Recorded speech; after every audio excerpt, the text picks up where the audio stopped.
Hello friends, welcome back to Pretty Corner. और आज की इस वीडियो में मैं आप लोगों को सुनाऊंगी महालक्ष्मी व्रत की कथा। यह व्रत भाद्रपद मास के शुक्ल पक्ष की अष्टमी तिथि से यानी कि राधा अष्टमी से शुरू होता है और अश्विन मास के कृष्ण पक्ष की अष्टमी को इसका समापन होता है और ये 16 दिन तक किया जाता है। और कुछ लोग इस व्रत को पहले 8वें और 16वें दिन भी करते हैं, मतलब कि सिर्फ 3 दिन करते हैं। और कुछ लोग इसे पहले दिन से शुरू करके और 16 दिन तक निर्जला रखकर भी करते हैं। और ऐसा कहा जाता है कि अगर इस व्रत की कथा ना करी जाए तो इस व्रत का पुण्य फल नहीं मिलता है। तो चलिए कथा को शुरू कर लेते हैं। सबसे पहले आप थोड़े से चावल अपने हाथ में ले लीजिएगा और 1 लोटा जल वहीं पर रख लीजिएगा और उसके बाद हमारी कथा शुरू कर लेंगे। तो चलिए कथा शुरू कर लेते हैं। महालक्ष्मी व्रत कथा। एक गांव में एक गरीब ब्राह्मण रहता था।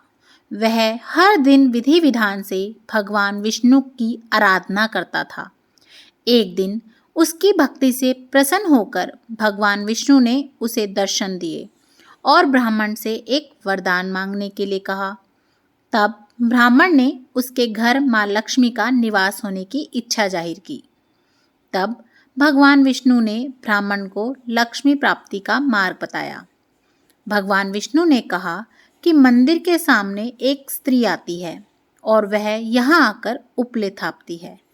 तुम उसे अपने घर आने का आमंत्रण देना, वह माँ लक्ष्मी है।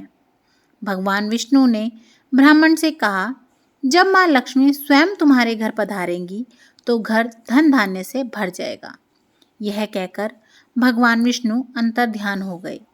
अगले दिन ब्राह्मण सुबह सुबह ही मंदिर के पास बैठ गया।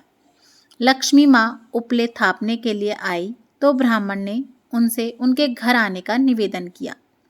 ब्राह्मण की बात सुनकर माता लक्ष्मी समझ गई कि यह विष्णु जी के कहने पर ही हुआ है।